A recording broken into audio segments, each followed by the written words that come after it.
Hello, good evening. Welcome to Prime Business with me, Pius Kojo Baka, Chairman for the Finance Committee in Parliament. Kwateng is appealing to businesses to tone down in their calls for government to abolish some taxes in the 2024 budget. According to him, many of the taxes are as a result of pressure from external creditors who are requesting to see some commitments from the government before accepting any haircuts on their funds. Kwateng was speaking to selected businesses at a dialogue organized by the Private Enterprises Foundation on the current tax regime in Ghana, plus plethora of fees and levies. In short, some of these taxes being implemented, I'm very confident that under normal circumstances, no government will want to introduce these taxes. But these are not normal times at all. And my worry is whether some of these taxes that are coming because we are under pressure to demonstrate to our external creditors and to our development partners that, look, we can help ourselves. So we're throwing in these tax measures. We don't even know exactly whether the money will come. What we should be thinking about is, if the money doesn't come, and the creditors are now going to say, but you guys, you came to us saying that you're making a fuss. You went to impose all these taxes. We saw that. But where's the money? You say, my people, they don't like paying taxes. So I'm just saying this to make the point that you continue to put your data together. Hopefully, things would normalize. And then you can now make the solid case that will take these things off. If that time things are more normal, your case is likely to get favor with people. So that's what I would say. And I'm just saying this to underlay the point that do the analysis and make the case. Meanwhile, Chief Executive of the Private Enterprises Foundation, Nanase Bonso, expressed worry the Ghanaian businesses will be uncompetitive looking at the numerous taxes they have to deal with, especially with small and medium enterprises. As a government, we wanted to alert the government to the point that one shoe fits all tax regime, income tax regime, not on all taxes, just the income tax, which is 25% of any business that you do. You're supposed to pay taxes on the income that you generate from that business. We think that that is a misnomer. They don't allow the SMEs to grow. The small potatoes, if you pay 25% on 10,000, the residual is little compared to 25% on 2 million. So the big players, even with 25%, they still get the benefit of a whole lot of money to be able to do their business. But our micro, small, and medium enterprises, 25% on their income. So what we wanted to do, and the study has shown that if we stagger, if you spread the taxes on their income, say if you make 10,000, you pay 1%. If you make 20,000, you pay 3%. You make 50,000, you pay about 7%. Then it allows them room to accumulate. Why do people do business? They do business because they want to keep the majority of the money to themselves. They don't go do business because they want to pay taxes. So if you allow them room to get the money that they make from their business to grow their business to the level they will voluntarily be able to pay their taxes. And the government wouldn't have to get the tax accountants chasing people and going after them, and cases where the government was even intending to take taxpayers to court. You take taxpayers to court, what do? You destroy their business, you destroy the employment that they generate, and then you don't get the money going forward tomorrow. So that's the end of the day for you and them, the sunlight. Away from tax-related stories, former Finance Minister Seth says the government cannot sustain its expenditure solely from treasury bills. According to him, the government needs to restore its credibility of being able to settle its domestic debt on time in order to restore confidence, investor confidence. Now, this is said will help bring in foreign earnings as well. He was speaking at a PFM Africa Tax Network's media engagements in Accra. More in the following report. Speaking at a media dialogue on Ghana's IMF program, the former finance minister Seth wants the government to ensure prudent management of its debt portfolio instead of solely relying on the short-term treasury bills to finance its operations. Because after all, it's government that is fueling, it's a loan, it's a debt. So government, that's how come we did the 2015 World Bank bond. A substantial portion was used to pay off the first sovereign bond, and domestic bonds, which we had issued for single prime. And that is what made government credible, that, oh, after all, government can pay. And so you saw even foreigners coming into our market and giving us money, right? So we just have to go back to some of these things that worked for us. We cannot sustain the economy on treasury bills. I've said that. Why? Because treasury bills is 3 months. So at the end of 3 months, you must pay. And if you cannot pay, then... So in advance, what we are doing, we are increasing. We are increasing the public debt, because we don't have a payment mechanism. The sinking fund is no more. Seth Tekpe also cautions the government on the ramification of not including the nation's arrears as part of the total debt stock. When we analyze the next review, or we look and read, we should be cognizant of the fact that some measures are qualified. And the fact that we are doing well may not necessarily mean. If we're doing the primary balance, we're good at indicating that we are doing well, I can assure you that we would have settled the domestic debt and would have started issuing 3-year bonds. But because the primary balance is not adequate, because what is keeping you out of the market is because you are owing them. You are owing them not just interest, but you are owing principal. So the primary balance is not enough. You have to do more, And we haven't even added debt repayment here. We are only talking about arrears. So the tendency to leave out arrears, whether it's bailout costs, whether it is FinSec costs and others, and say we are doing well, has hurt us before. And we must be very mindful, that it could hurt us again. The media dialogue serves as a platform to engage key media personalities and experts on national economic-related issues.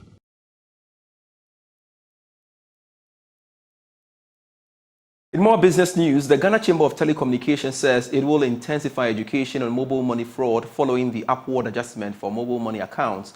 According to the Chamber, it is imperative to enhance education on fraud as there are concerns that gradually mobile money will overtake traditional banking in terms of deposits and money transfer, even though the money will technically sit with banks. Louise Bobi-Osei is the regulatory and research lead at Ghana Chamber of Telecommunications. On the conversation of fraud, I think what is more critical is that, fraud, as we all know, would always be with us. Whether someone has 100,000 or 10,000, the key thing is for us to be well educated and well armed with the tools needed to ensure that we do not get defrauded. And for us as an industry, we are committed to ensuring that the education continues, not only from the chamber perspective, but our individual members as well.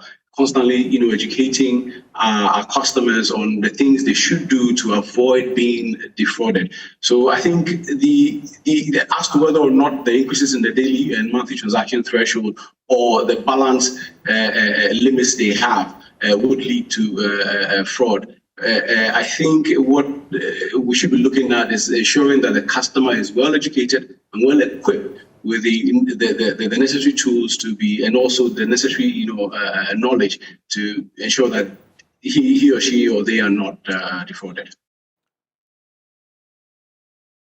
Chief Executive of the Ghana National Chamber of Commerce and Industry, Mark Bedu-Aboagye, is calling on the central bank to put prudent measures in place to stabilize the local currency.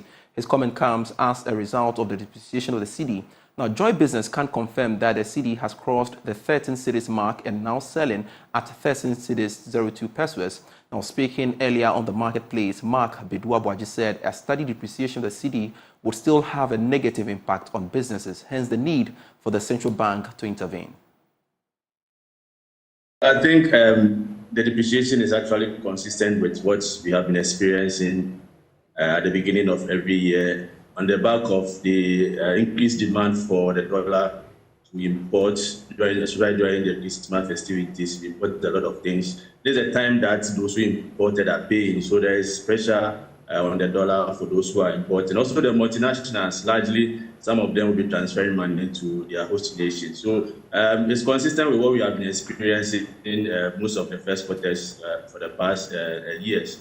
But to start the year around 12 and now you are recording around 13, if you are doing a huge dollar-denominated transaction, then you know the impact of it. It may look insignificant, may look small, but if you are doing a transaction that is costing you billions of dollars, then it fits or adds up into your cost. So for us, we are very much concerned anytime the cedi depreciate, no matter how small it may be. Even if it's $0.1, it translates into a huge cost to any business that is working with a dollar. So I think that the depreciation is actually consistent with what we have been experiencing. I think the depreciation is actually consistent with what we have been experiencing. The Association of Ghana Industries has welcomed the reduction in utility tariffs for some category of consumers, but says the rate could have been reduced further. Greater Accra Regional Chairman of the Association, Chena Mapelu, has been speaking to Joy Business. It's generally a welcome news. If you recall, AGI has been at the forefront of advocating for this type of reduction, because you realize that about 30% of our entire cost of production goes to power. And so power constitutes a major component of the cost of production. And so reduction in the cost of power is always going to contribute significantly to the production process. It's also important to recognize that there's also a reduction for the household consumers, which is good because then it frees their disposable income so they can spend more money in consuming the product we produce. And also that's really significant for us. But whilst we are at it, it's important to mention that we would ask that the reduction continue, and that we want to see more reduction because our goal is to be competitive. We want to compete with countries that sell power in single digits, like in Ethiopia, for example, who sell power about 8 cents per kilowatt hour. Because in the aftermarket, all of us are expected to compete. And so even though the tariff has gone down, it's still very high. So whilst we welcome the news, we believe that there's more room for improvement in terms of reducing the tariff. Once there's reduction, it is expected that there will be gains. But in terms of being competitive, we are not as competitive. That's what I'm saying. What I'm saying is that there are other countries we are competing with are buying it at a lower rate. So we are not competitive. However, in terms of sustainability, because the authority is saying that this rate is informed by factors including inflation, the reduction in inflation. So what it means is that should inflation rate goes up, we're likely to see an increment in the cost as well. And that's where our fear is. Our hope is that in the future, they will have a mechanism that allows for stability in the reduction of the cost of power.